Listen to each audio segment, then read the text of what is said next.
శుక్లాంబరధరం విష్ణుం శశివర్ణం చతుర్భుజం ప్రసన్నవదనం ధ్యాయేత్ సర్వవిఘ్నోపశాంతయే.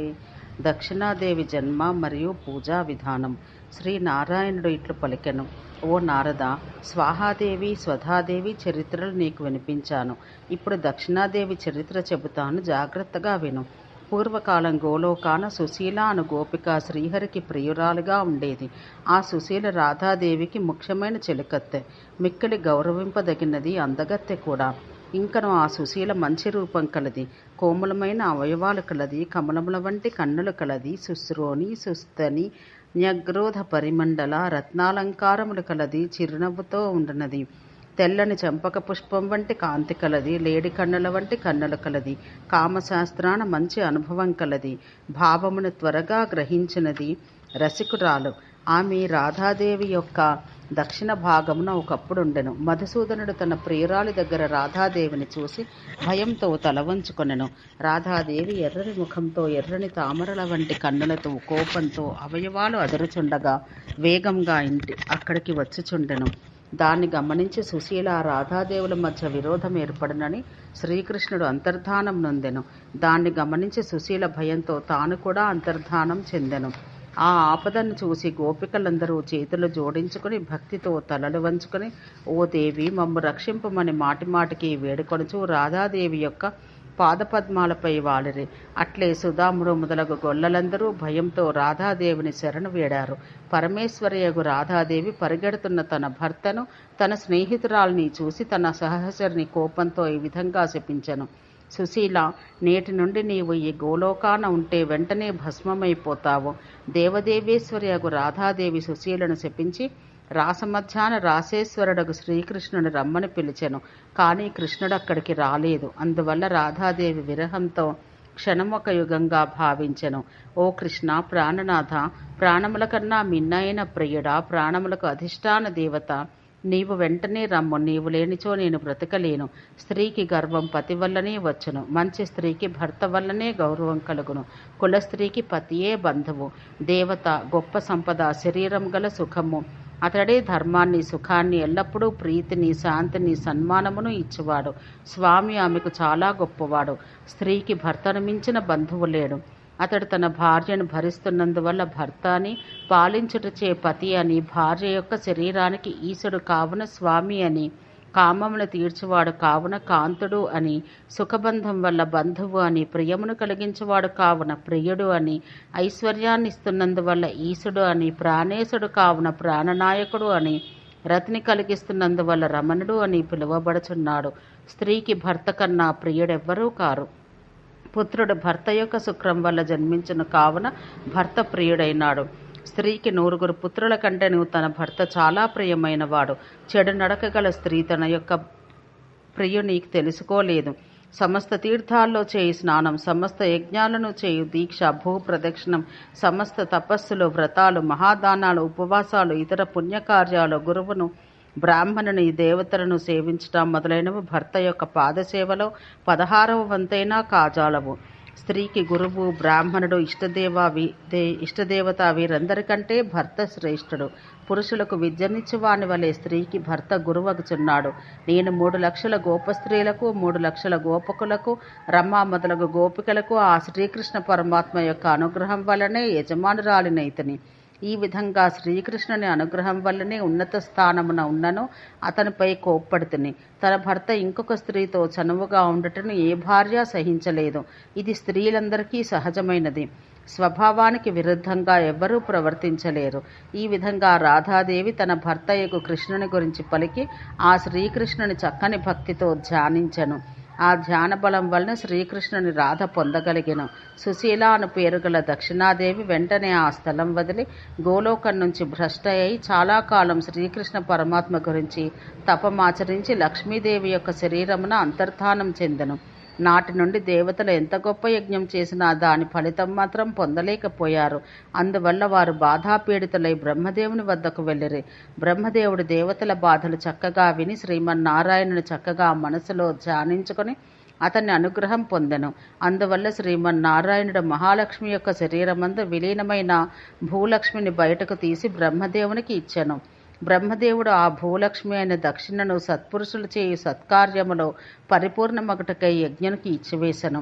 యజ్ఞదేవత ఆ దక్షిణాదేవిని శాస్త్ర ప్రకారంగా పూజించి ఆమెనిట్లు స్తుతించెను. దక్షిణాదేవి పరిశుద్ధమైన బంగారు వన్నె కలది, కోటి చంద్రుల కాంతి కలది, మిక్కిలి అందమైనది. కమలముల వంటి ముఖములతో, కమలముల వలె విశాలమైన నేత్రములతో మహాలక్ష్మీదేవి అవయవాల నుంచి పుట్టిన దక్షిణాదేవి బ్రహ్మదేవునిచే పూజలు అందుకున్నది. ఆమె పరిశుద్ధమైన వస్త్రాలు ధరించినది, దొండపండు వంటి పెదవులు కలది, అందమైన పలువరస కలది. ఆమె తన కొప్పులో మాలతీమాలను, మెడలో రత్నాభరణాలను, పాపిటలో సింధూర బిందువులను ధరించి తన వేషంతో మునులను సహితం మోహింపచేయున్నది. ఎత్తైన నితంబములతో, పీన పయోధరములతో మన్మధునికి ఆధారమైన దక్షిణాదేవి మదనుని బాణాలచే మిక్కిలి పీడింపబడింది. యజ్ఞదేవుడు మదనునిచే బాధపడుతున్న సుందరియగు దక్షిణాదేవిని చూసి మూర్ఛపడెను. అప్పుడతడు బ్రహ్మదేవుడు నిర్దేశించిన పద్ధతిలో తానామెను వివాహమాడెను. యజ్ఞదేవుడు ఆ రమణిని వివాహం చేసుకొని నిర్జన వనానికి ఆమెను తీసుకొని వెళ్ళి 100 దివ్య సంవత్సరాల ఆమెతో సుఖంగా ఉండెను. ఆ దేవి 12 దివ్య సంవత్సరాలు గర్భం ధరించి సమస్త కర్మల యొక్క ఫలములను ఇచ్చు పుత్రుని కన్నది. దక్షిణాదేవి సత్కర్మల ఫలితాలను ఇచ్చుచుండగా ఆమె పుత్రుడు సత్కర్మలు పరిపూర్ణమైన తరువాత ఫలితాలు ఒసగును. యజ్ఞదేవుడు దక్షిణాదేవితో తన పుత్రునితో కలిసి సత్కర్మల ఫలితం ఒసగునని వేదాలు తెలిసిన వారంటారు. యజ్ఞదేవత దక్షిణాదేవిని సర్వకర్మ ఫలితములను ఒసగ పుత్రుని బడసి వైదిక కర్మలు సక్రమంగా నిర్వర్తించే వారందరికీ ఫలితం ఒసగెను. దేవతలు తమ కోరికలు తీర్చుకొని తమ తమ నివాసాలకు వెళ్ళిరి. ఓ నారద, ఈ వృత్తాంతమంతా ధర్మదేవత చెప్పగా నేను విన్నాను అని నారాయణుడనెను. సత్కర్మలు చేసి వెంటనే దక్షిణ ఇవ్వాలని, అప్పుడే ఆ కర్మఫలం లభించునని వేదములందు చెప్పబడింది. కర్త కర్మ పరిపూర్ణంగా చేసి బ్రాహ్మణులకు దక్షిణ ఇవ్వకపోతే ఆ దక్షిణ పరిమాణం కాలమును అనుసరించి పెరుగును. ముహూర్త కాలం తర్వాత రెట్టింపు దక్షిణ ఇవ్వాలి. ఒక రాత్రి గడిస్తే 6 రెట్లు ఎక్కువ ఇవ్వాలి. 3 రాత్రులు గడిస్తే 10 రెట్లు, అట్లు వారం గడిస్తే 20 రెట్లు దక్షిణ ఇవ్వాలి. మాసం గడిస్తే 1,00,000 రెట్లు, సంవత్సరం గడిస్తే 3 కోట్ల రెట్లు ఎక్కువగా ధనం ఇయ్యాలి. అయినను ఆ కర్మ ఎంతయు నిష్ఫలమగను. ఈ విధంగా సంవత్సరం వరకు దక్షిణ ఇయ్యనిచో కర్త బ్రాహ్మణుల ధనం అపహరించిన వాడగును. అతడు మరిన్ని సత్కర్మలు చేయుటకు అర్హుడు కాదు, అపవిత్రుడగును. లక్ష్మీదేవి అతనికి శాపం పెట్టుచు అతని ఇంటి నుండి వెళ్ళిపోవును. పితృదేవతలు ఆ వ్యక్తి ఇచ్చు శ్రాద్ధ తర్పణాధికం స్వీకరించరు. అట్లే దేవతలు అతడు చేయి పూజలను, అతడు యజ్ఞంన ఇచ్చు ఆహుతులు స్వీకరించరు. యజ్ఞాది సత్కర్మలలో దాత దక్షిణలు ఇవ్వక దక్షిణ తీసుకొనవలసిన వాడు దాన్ని నిరాకరిస్తే బావిలో నీరు చేదునప్పుడు తాడు తెగినచో తాడు బొక్కన నీటిలో పడినట్లు ఆ ఇద్దరు నరకానికి పోవుదురు. దక్షిణను ఇవ్వనివాడు కుంభీపాక నరకంలో 1,00,000 సంవత్సరాలు నరకబాధలు అనుభవించి తిరిగి జన్మించినప్పుడు రోగంతో దరిద్రుడగును. అతడు తనకు ముందు ఉండిన 7 తరాల వారిని నరకానికి పంపును. అందువల్ల యజ్ఞాది సత్కర్మల యందు తప్పక దక్షిణలు సమర్పించుకోవాలి. ఈ విధంగా నారాయణ ముని నారదునికి దక్షిణాదేవి చరిత్ర తెలిపి ఇంకను అతడు తెలుసుకోవలసినది ఏమైనా ఉండచో అడుగుమని అనెను. నారద మహర్షి ఇట్లు పలికెను. శ్రీమన్నారాయణ, దక్షిణలు ఇవ్వక చేసిన శుభకర్మల యొక్క ఫలితం ఎవరికి చెందును? యజ్ఞదేవత చేసిన దక్షిణాదేవి యొక్క పూజా పద్ధతి ఎటువంటిది? వీటిని మాకు తెలుపుము. శ్రీనారాయణుడు ఇట్లా పలికెను. యజ్ఞాది సత్కర్మలు దక్షిణలు ఇచ్చుచూ ఆచరించినప్పుడే వాటి ఫలితం లభిస్తుంది, లేనిచో ఫలమే కలగదు. అయినా ఆ సత్కర్మ వల్ల కలుగు ఫలితం బలిచక్రవర్తి అనుభవించినట్లు వామనుడు పూర్వం కట్టడి చేసెను.